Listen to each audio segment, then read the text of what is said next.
Welcome to Succession Stories. I'm your host, Laurie Barkman, founder of SmallDotBig. As an exit value planning and M&A advisor, I call myself a business transition Sherpa. My mission is guiding entrepreneurs on ways to build value in your business and then benefit by letting it go.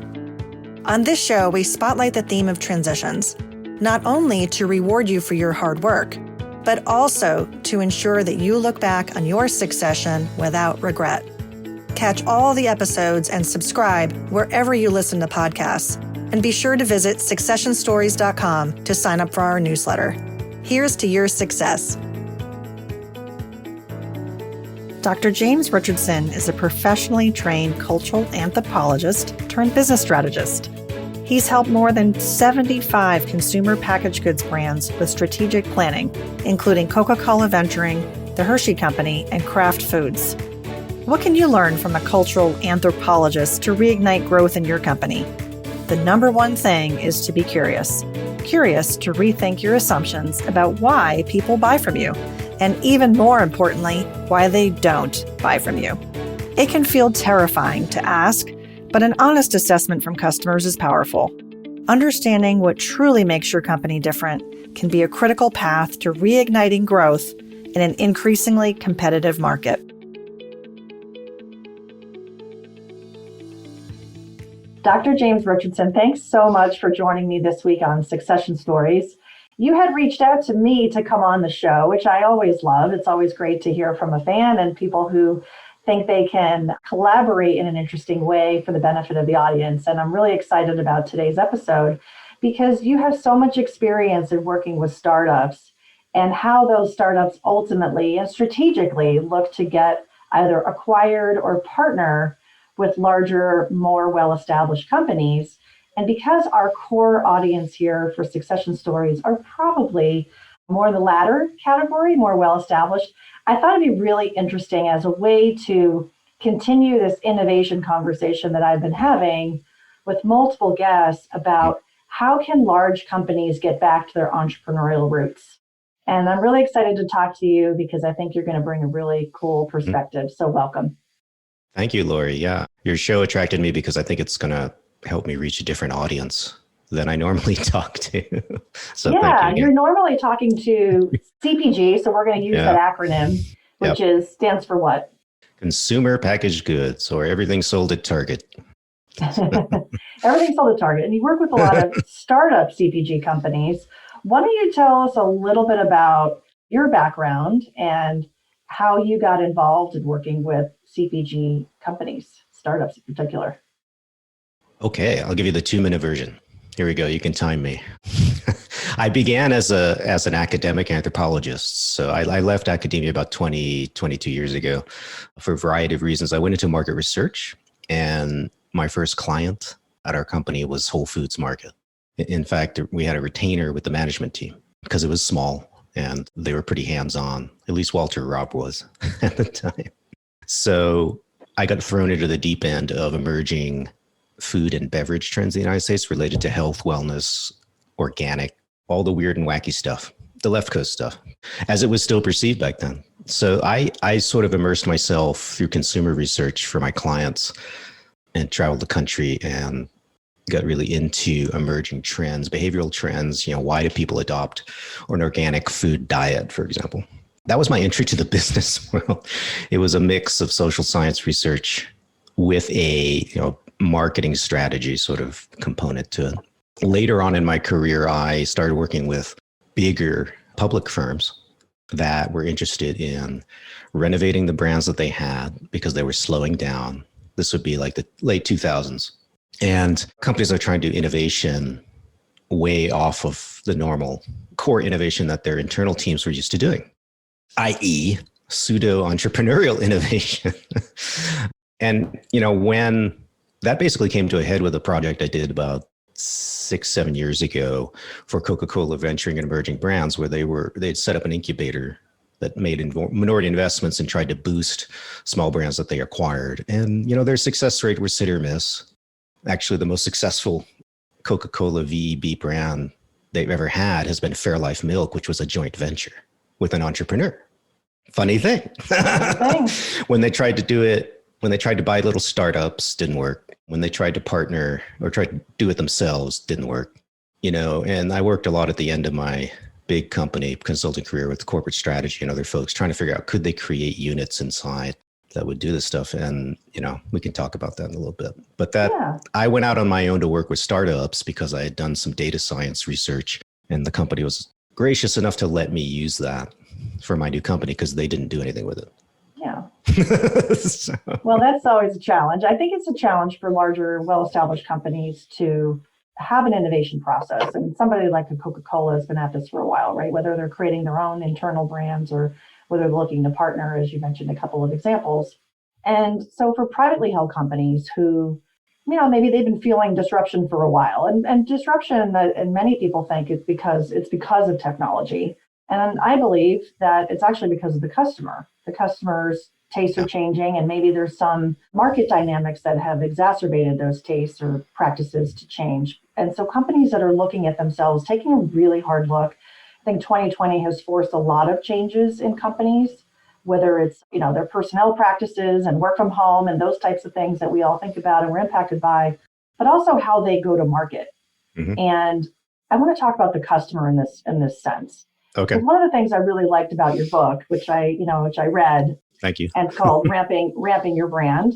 One of the things I really liked about it, I want to focus on demand-driven growth, mm-hmm. which is this notion of consumer pull, right? Mm-hmm. Consumers pulling a company towards a certain direction. Mm-hmm. And let's talk about that for a moment. What does that mean to you? What it means to me is that the product design itself in the core, UPCs, as they say in my world, it unconsciously has unlocked something that was sort of buried underneath the conscious thought stream of the ordinary consumer, but was actually really powerful. It was either an unsolved problem, you could call it an unmet need, you could call it a latent desire. In my book, I talk about outcomes as sort of what you're really designing for. And when you get the most successful early stage CPG brands that I tend to work with or advise, what they've got is this original innovation, which is very conceptually simple, Laurie. And that's one reason why it is able to become memorable very quickly with a otherwise pretty busy human brain in modern urban life. And it taps into either a problem or it basically redefines the problem and how to solve it. And it does this very quickly. It does it unconsciously through symbolism and through the usage of it. And sometimes it's the sensory experience or the usage of the product, which finally gets people over the hump where they're like, oh, wow. So here's an example. One of the fastest growing brands no one's ever really talked about in the business world in the last 10 years was a tiny little innovation from a private label pita manufacturer up in Wisconsin, Milwaukee, to be exact. And so he has this big private label business. He has plants, and he invented a chicken pita pocket sandwich that microwaves in 55 seconds from frozen. It was the fastest microwave, thermal runway product on the market when it came out. I think 55 seconds, and I think I'm going to get rubber chicken. Nope, it's yummy. Yep, it's yummy. So the innovation was the speed? The innovation was simply the mechanics of his plant. He was willing to retool his plant and take a risk on that retooling to make this pita pocket sandwich and stick half of a chicken breast inside that had been pre-cooked and pre-fried. And it was that willingness to retool his plant to do something that nobody else in the entire North American infrastructure could do, including the big guys, right? To chase something that was really simple, which was that, and if you talk to mothers and hang out with them, listeners, especially the male listener, you will learn that the difference between 2.5 minutes and 60 seconds with a screaming 7-year-old in your face is massively consequential.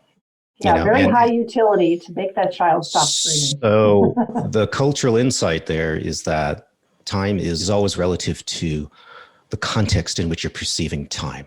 This is not a physics class. This is cultural anthropology 101, and it's neuroscience. So when people get really stressed, time slows down. And that's why you'll hear mothers talk about, oh my God, I can't believe it. I made it to the end of the day today. Because they probably had constant fights with their kids. And, to them, it was like a 30-hour day, even though it's supposed to be 12 hours. So what kind of market research did this entrepreneur do to have this discovery and find this, So he find didn't, this need? I don't think he did it. I don't think he did any other than talk to his daughter. She had kids? Yeah. I mean, this is not a complicated discovery process. And I think this is the challenge I have with big companies doing innovation is they tend to overcomplicate the entire process. And in the meantime, they generally aren't listening. They aren't really listening. You know, at the company I used to work at, we used to do very expensive innovation discovery projects. And the client was always trying to take us to the what I call the tar pit of weird. Just weird symbols, weird ingredients, stuff they'd seen on the web, stuff in some weird restaurant in LA. This is not how you do fast growing innovation, folks. So that's one thing I agree with the late Clayton Christensen about. This is not how you do innovation. Avoid the tar pit of the weird. Yeah, because the problem with in the United States, you have 330 million people. You can find 1 million people who will chase absolutely bizarre, almost deviant things. I mean, it's just, we're that big, right? So the fact that you can find an audience that comes back to you doesn't actually create the pull that leads to scale. And that's what my book is about. Because you can create pull in a basically a tiny niche. Kale chips, anti-inflammatory nutrition. There's a niche that's going nowhere. So, because there's no way to talk about it without sounding like a medicine. And most people want a pill when they want a medical benefit. They don't want a medical outcome from food. And they never will because it terrifies them, right? So these are all the cultural rules, which if you learn them, I've spent 20 years learning them, but if you learn them for your particular category, you can do that relatively quickly if you just listen and ask people how do they use the category, right? So if you can find that really simple innovation, whether you're the manufacturer who just listened to his daughter, because a daughter can get dad to listen to her, even if he doesn't listen to any other female in his life, including the office, right? But the daughter can get So he's listening. Yeah, let's get tactical for a second, James. Yeah. Like, if someone's listening and they're thinking, yeah, I want to listen better. You know, how can a company go on a listening tour? Is it at focus groups? Is it surveys? Is it a certain number of people that we want to be talking to? No, it's definitely not a focus group. It's not any traditional research technique. It's as simple as having a coffee shop style conversation with ordinary consumers of the category that you manufacture or sell. That can be done through your customer database. You could literally do a random sample. You could just do a random pick from a customer email list. And that's what I tell my clients to do. And you just get them on the phone for half an hour. And the key really is as simple as just asking some open-ended questions that all have words like what and how and why. And if you ask open-ended questions, which most business people don't do, if you study how most business people, because they're even once you get to $100 million, you know, most companies operate bureaucratically. So most of them are trained to ask command and control questions. And what are command and control questions? Well, they're like the military. Launch the rocket, set up that they're all commands, or they're either yes, no questions. And so this gets very ingrained in corporate bureaucracies. It's part of the disciplinary device of any bureaucracy is actually basically to do nothing but ask yes and no questions and issue orders. Yeah, and the challenge with that could be that the company thinks they know the answer, right? Yeah. They're just testing the answer, whereas an open-ended is more, I want to discover the answer. Yeah, I mean, I just wrote about this in a blog post, one of the big problems with CPG companies is, and after like 15 years of doing innovation projects where I was really working closely with teams, I've come to the conclusion the problem was not that they couldn't come up with an idea. It's that A, they couldn't listen. And B, they were really not given the autonomy to listen from the executives. So to what you were saying, most market research is really just an attempt to validate somebody's guess. And when there's so little open inquiry into the consumer in your organization, my best advice is to not use any central processes, but really to go rogue. I mean, it's pretty much the only way to do it. In other words, you need to step out of all the normal processes and do something crazy like call your customer service division up, get 100 random phone numbers and start calling. And have this open-ended conversation. Is 100 the right number? No, good number at 10. Can you get 10 good conversations? 8 to 10 good conversations, if you're trying to unsurface problems in the category that you haven't listened to, should be enough. But even better would be for you to hang out with folks. Mm-hmm. So the way you learn that the 60 seconds thermal runway is revolutionary to a busy mom with young kids at home versus 2.5 minutes is because you actually just hang out with her. You go have tea with her and coffee, and then you just hang out, and then you disappear into the background. And this is all doable, believe it or not. Professional researchers do this on a regular basis. They charge a lot of money, but you could do it yourself. People in your company could do it as well. Yeah. I think it tends not to be the executives who should be doing this, because they're very hard for them to step out of their command and control mindset. So usually it's somebody else. And believe it or not, like customer service people are perfect at this. And you might say, well, wait a minute, they haven't been trained in research. Like they don't need to be trained in research. They just need to give like 5 or 6 general questions that get people talking. And the real benefit of a customer service person is they are hired usually at the good ones and trained to just keep people emotionally comfortable in a conversation. Yeah, no, for sure. Right. For sure. And I actually had an experience with this about 15 or so years ago. I worked for a well-known apparel retailer.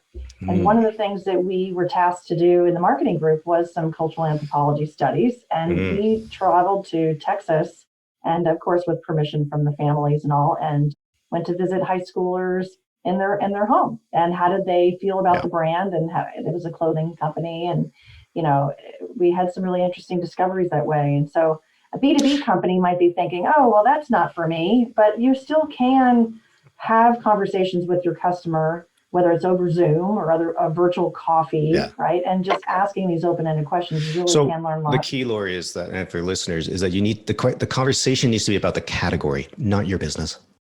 And this is one of the big problems that I see in big company research with consumers is everything in the conversation starts with trying to get feedback on their brand.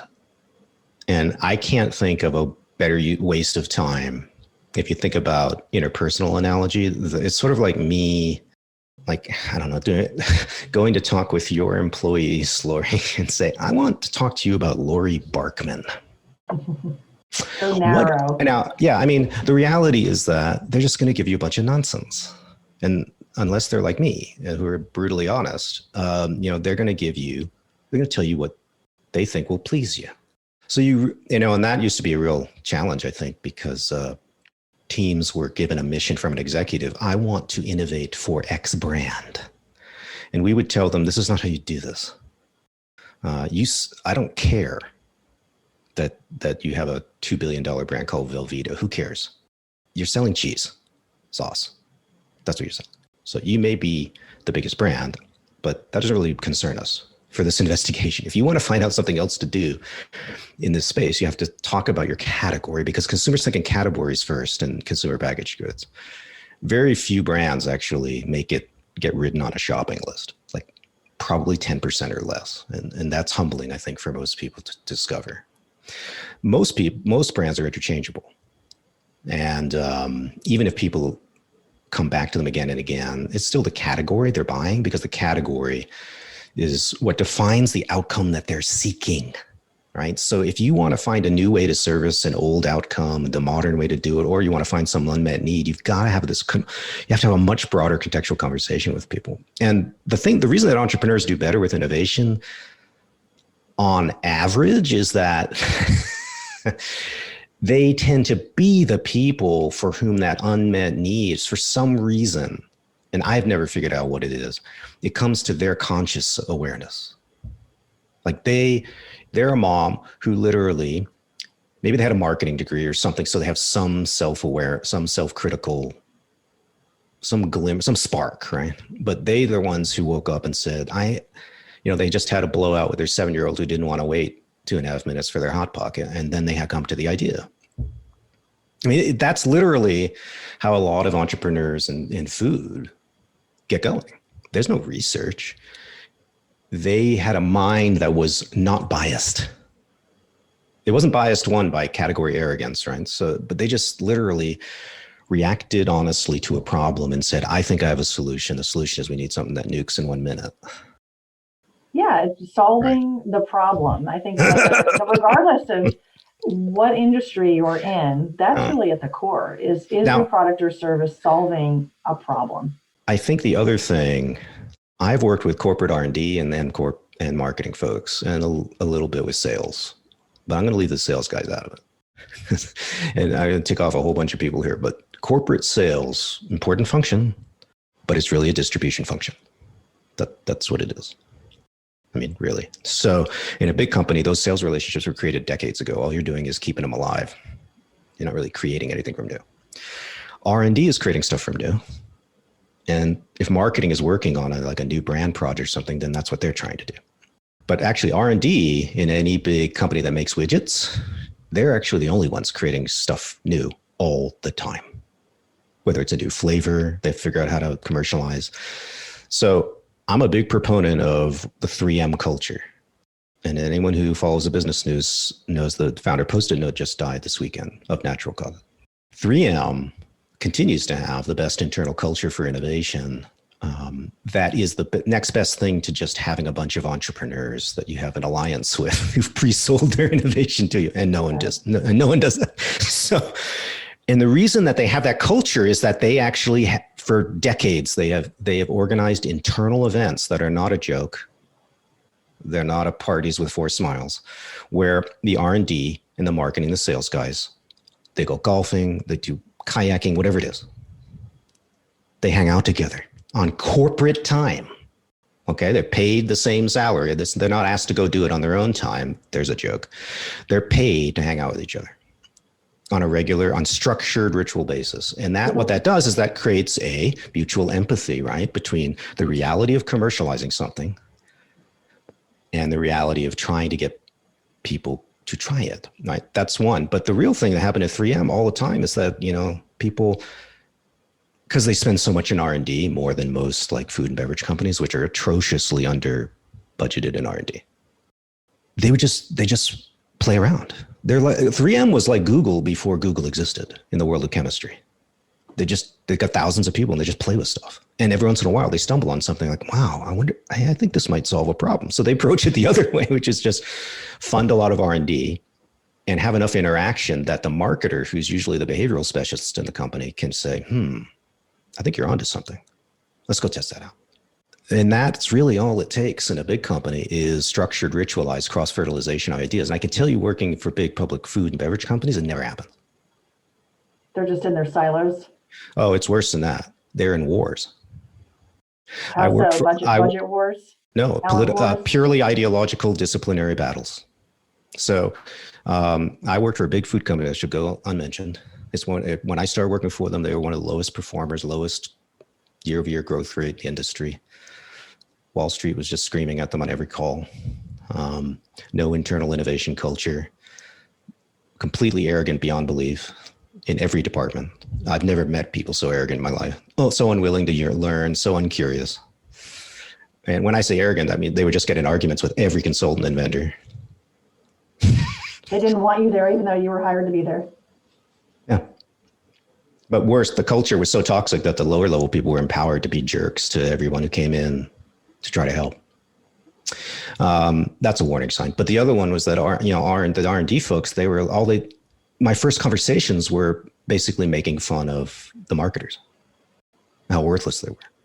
That's crazy. I mean, they actually tried to create their own marketing division. They hired MBA marketers to create a separate company inside it because they just wanted to create their own ideas and commercialize them without getting the marketers involved.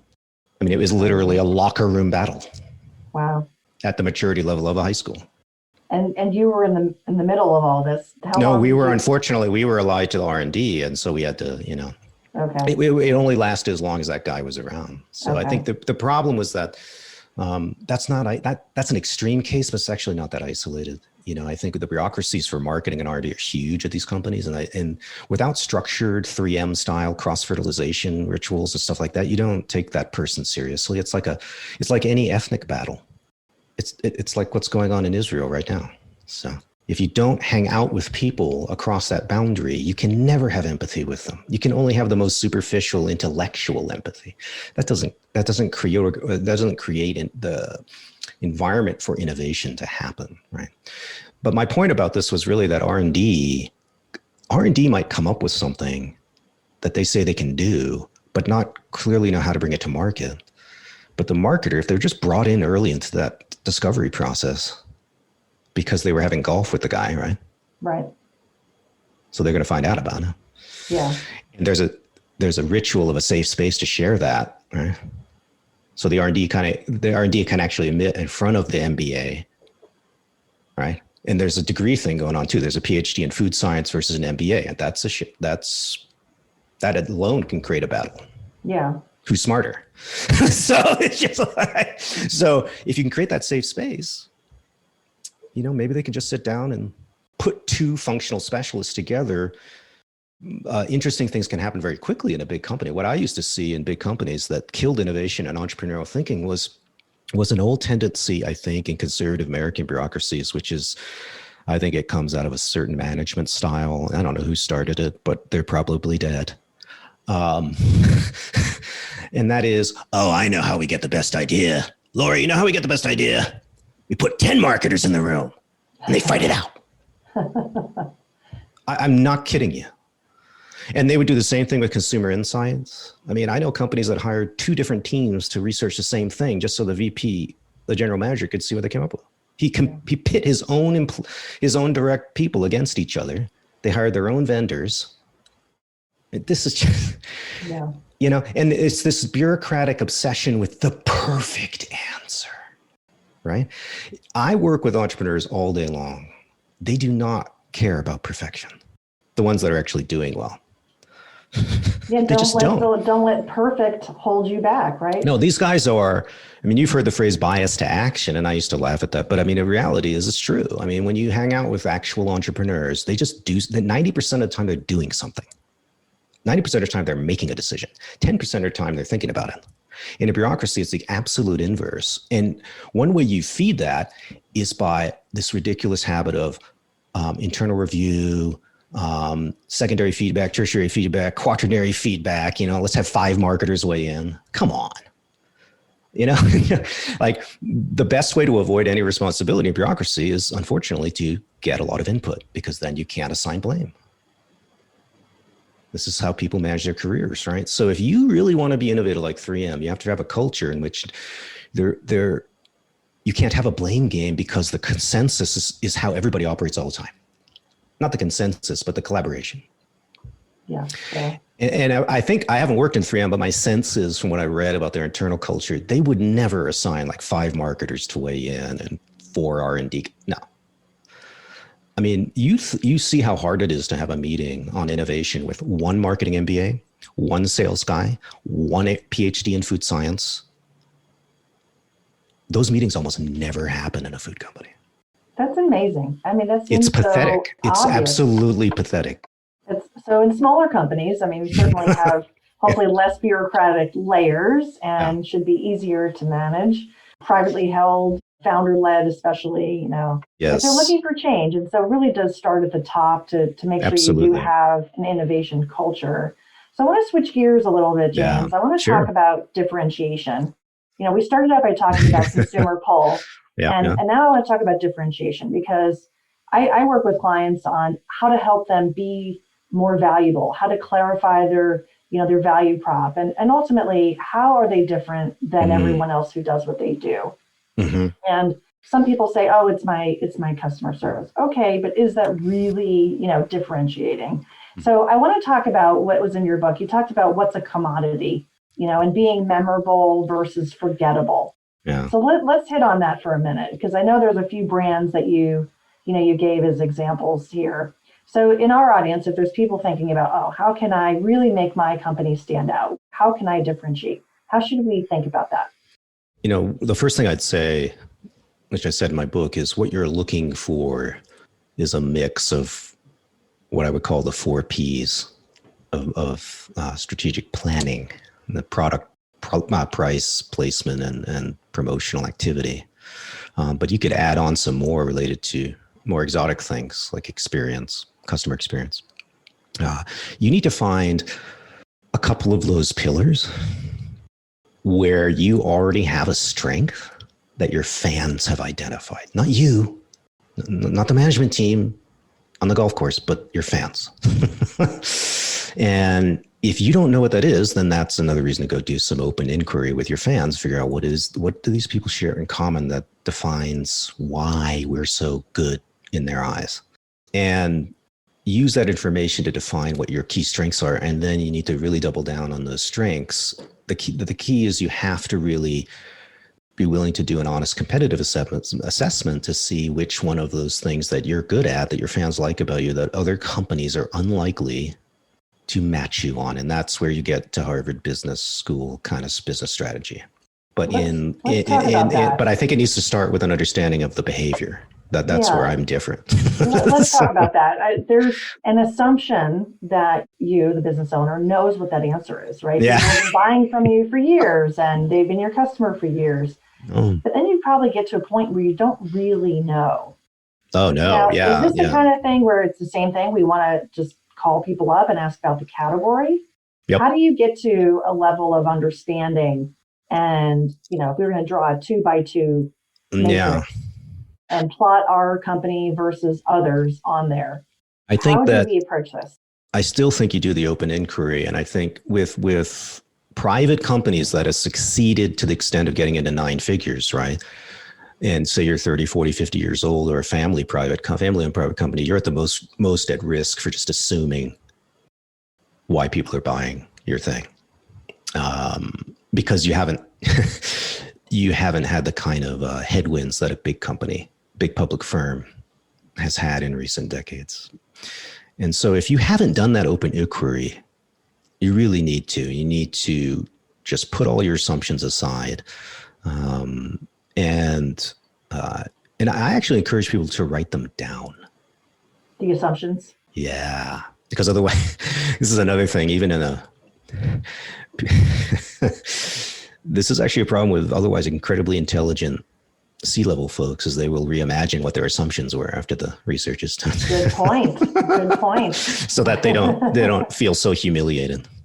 But you have to be open to that. Oh my God! Because here's the thing: is if you uncover something about the outcomes or something about your product design that you didn't really see, that is now actually your modern competitive advantage, and it was really far removed from what got the company going 30, 40 years ago. It's going to be terrifying to realize that you've been running this thing and didn't know why anyone was buying it. But that you have to be open to the terror, because that's the motivation. Right. So write it down and then do your open inquiry. And I would have someone else do it, not top folks, because they're the most attached to the assumptions. Yeah. Right. And they probably feel like they have the most at stake in terms of their own personal. Yeah. So have someone else do it. And I would say not a direct report. I'm not joking when I say have your customer service people run the interview. I'm not joking at all. Because they're so orthogonal that they just don't care. I mean, they'll write it up honestly. Some customer service person is not worried about getting fired by a CEO of a $300 million company. I hope not. I mean, they're like so many layers away from that. They can actually be honest. Right. Right. That's the beauty of it. If you go down the chain, find someone independent, whether they're in your company or not. There are certainly services and consultants that do this, and that's another way to get independent. I would say that, I mean, I think the folks that do something called design research generally tend to be the shops that know how to do open inquiry really, really well and not make assumptions. And they'll do all that context. But do that contextual inquiry, and you may discover that there's something new. There's something modern. There's a modern set of drivers now behind the category. And my consulting career began with a renovation of the Triscuit cracker brand. Woohoo! One of the oldest of a cracker. one of the oldest brands in the Nabisco portfolio, now owned by Mondelez. And we were the fresh set of eyes, and we told them, based on internal research, which we sort of inferentially applied, and it was very easy for us to do, which is we basically shocked the crap out of these executives who were making most of their money selling Ritz and Oreo, by the way. So Triscuit was kind of like this, the thing it kept growing at a slow rate. It was like a a nice cash flow profit creator, but it didn't show the signs of becoming big. Right. And so for them, it was kind of that was like the new MBA. You put the new MBA on that one. Because like apparently no one can screw it up too bad, but no one's ever gotten it to grow. So who cares? So that's how they treated it. And we shocked the crap out of it and said, you guys, do you realize that the Triscuit is, that's your only 100% natural product? Do you know that? And they were like, what? And then they started looking at the ingredient panel like, oh, you're right. It's only got 3 ingredients. I'm like, do you know it's been that way since 1904? So there's your story, right? So there's your marketing story. That's pretty easy. And then here's your new positioning, which is, who are you going to sell this to? You're going to sell this at Costco to rich moms who buy organic food. And so, within a few years, they had an organic SKU out. It's a big seller at Costco. Buy 4 of them. Organic Triscuit, right? So, and who's going to get a good price on organic wheat? Nabisco will. So, it was a very easy, like, positioning change for them, but it was based on understanding who their current buyers were and the fact that that buying base was no longer in the 1950s. Right. They were in the 2000s, right? And so the new buyer base looked at Triscuit differently. They attributed a different set of attributes and a different why behind the purchase. But this is a brand, when we worked with them, this is a brand that hadn't done consumer research. They hadn't done open consumer research probably in 30 years because they hadn't done an ad campaign, which is when you normally do it. So this guy's way comfortable. Oh, talk about assuming they knew what it was. They had a giant heart symbol on it. Like it was about the lower quarter of the package was a giant bulging, pulsating heart with the American Heart Association, because someone had done research in the 80s saying that whole wheat, was tied to heart health. And that was a big thing back then. But we were like, what are you doing? This is ridiculous. This is so dated. It's such a good example of a stagnation, right? They had this cash cow, they left it alone. Yeah, so I think that's a really, really good example. There are many companies that are, they're growing a little faster than inflation, like 1 or 2%. Probably some people listening. Life's not bad. I can hand you some people who are having a bad day because their business is going down 20% a year, but that's not bad. And then you get really comfortable. And that's when you either miss out on growth because you didn't ask these questions, or what actually could happen is that you do start nosediving, and it happens so fast, Laurie. Suddenly you're going down double digits. And it could be something as simple as in food and beverage, the formula. But you didn't see it coming because you didn't do any open inquiry with the consumers who are starting to critique the company and the products. Right? Yeah. So when I talk to people about running bigger, more established brands, whether they're super big or not, I always tell people, don't do the focus group. If you must don't do the focus group on why do you like Triscuit? That is like the biggest waste of corporate dollars, because people just hand you nonsense. What would be much more interesting with the same focus group is to recruit people who stopped eating it. Right. And then find out why. Yeah. Is there any pattern that I should know about? Because that could be your early signal that, the trend wizards of the future are about to hit us with a sledgehammer. So what are we going to do? Exactly. Right? And you need 5 to 7 years of runway. You really do, the bigger you are, because that's how long it takes to commercialize new things that may be technological or involve technological innovation. And most of the great stuff, most of the clients I work with are doing technological innovation. Most people don't understand that because they think there's like tech versus consumer. It's like, are you kidding me? Spindrift is internally manufactured because there's no seltzer plant. They're all controlled by Coke and Pepsi, seltzer water plants. They're all controlled on contract, most of their volume. So, you think that they're going to retool their seltzer line to put fruit juice through it. No. And when they do, this was Bill Creelman talked about this publicly, so I'm not violating any NDAs, but when you put fruit juice through a seltzer plant, you have to basically shut the factory down and clean all the piping out before you do plain seltzer again. So do you think anyone's going to take that business for a tiny startup? No, they laugh them right out the door. So, they actually I think, got fired by a co-man because he was too stupid to ask this question. He had to clean his plant out. Oh, no. So they got kicked out, right? So, they had to go create a manufacturing ecosystem for what was an unbelievably simple idea, Laurie. Like, hey, I know, let's make fruit flavored seltzer water with fruit juice, and not a laboratory chemical, which we label natural flavors. Radical. Which is actually a synthetic product in most cases. Right. So it's fake. Right. So, but that's super conceptual thing, which is, I just want a seltzer water that's not a magical mystery Wizard of Oz tour. And guess who likes that? Guess who wants that? Very educated rich people. So, Spindrift basically knew that from probably their own social life, right? And so the question was, let's go figure out how to make it, because I have my audience already. They're ready to buy it by the case.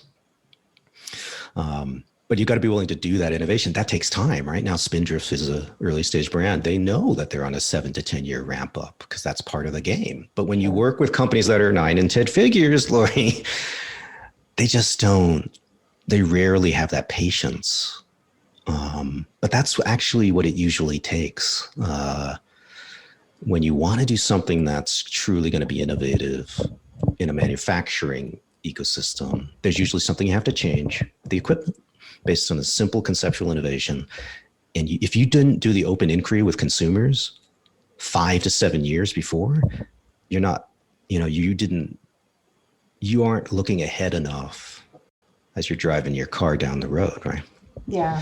So it's as simple as that analogy, right? Don't stare at your hood ornament when you drive, because you'll probably crash. Well, on that note, James, as we wind this interview down, we talked about a lot, and I want to make sure that people get a sense of what's actionable for them. So how might you summarize? We've talked about differentiation. We've talked about lots of things here: demand-driven growth, creating consumer pull. What are some top 3 things that you might say, hey, if you want to make sure that you're continuing to innovate or you're thinking about innovation, where do they start? It starts at the CEO's desk with his leadership or her leadership team. They need to create essentially a division, and it could be 5 people at your smaller company, right? It could be 5 people. Each is a functional wizard, like very experienced, and they need to have part of their time dedicated to looking down the road 5 to 7 years out in consumer behavior in their manufacturing in the categories that their manufacturing ecosystem ties to. This is the world I'm in, at least. And then do that open inquiry on a regular basis. You don't have to do it more than once a year. From that, you should be able to surface unmet needs and problems that your ecosystem could potentially solve. And then it's a matter of figuring out which ones have the most scalability. And that's where you probably want to bring it folks, either like myself, although I don't do a lot of work with mid-market companies. Someone might twist my arm. You bring someone in who's really skilled at sorting and prioritizing those opportunities, quantifying those opportunities. And then you need to start actually the process of commercializing 2 or 3 of them. But you have to do it knowing that you're going to kill some of them sometime down the line, like a venture capitalist decides that they're going to stop giving money to bad ideas. Right? But you have to create that C-level team where the people on the team have no functional overlap. They do the open inquiry with consumers. They create the pipeline of ideas. And if you do this 5 to 7 years ahead of where your core consumer bringing in today's profits is, the companies that are doing this well they can grow and remain private, and they can grow 20, 30% a year because they're continually launching things that are on trend, as I like to say. But really what they're doing is they're actually launching them with niches who are feeding the mainstream of America in their category. And when you can figure out that dynamic, you can plan a lot of this ahead, like an insurance policy on your business, an insurance policy on growth, at least, assuming you do want to grow. And I like that. I like that a lot. So I think I'm not going to attack a family-owned company that's pulling in 300 million and is happy growing at 5%. All I can say is if you sell anything to consumers and you're banking on 5% carrying you to retirement running your family company, you're crazy. Because I've seen things change really fast for companies like that. And suddenly they're making negative 5% gross sales. Yeah. So, well, you put out a really good sayings during this interview, but I want to ask, because I love to ask my guests, if they have a favorite saying about entrepreneurship or leadership. What comes to your mind? Of all the people I've worked with, entrepreneurs or big company executives, the ones who are the most successful getting change to happen and making use of like external ideas, they're leaders who are just fanatically curious. And, if I had to explain why curiosity matters so much as a leadership trait, it's because curiosity is related to doubt. And it's the doubt that I actually know what the hell I'm talking about. And only an academic could put this together because, when you've been through a PhD program and you've been brutalized that badly by other people, you walk out realizing how little you know about anything by the time you get your PhD. That's not a commercial to get your PhD, apparently. No, it's not at all. But I mean, the reality is that the only reason you would complete a degree program like that is you're fanatically curious, right? And so what happens is you institutionalize that doubt in your brain, and good executives do that. They don't become insecure. They don't become fear-driven, but they're folks that I've worked with who made use of ideas that were handed to them really effectively internally were the ones who are like, they're always the internal critic, right, of their companies. Sure. And they were curious. And it helps if that internal critic is the CEO. I hate to say it. Absolutely. So last thing, James, if people want to get in touch with you, what's the best way to find you online? I would go to LinkedIn. Yeah. People are welcome to send me email. That's often how I begin conversations with folks on LinkedIn. Just look up Dr. James Richardson. I should pop up pretty quickly. My website's www.premiumgrowthsolutions.com.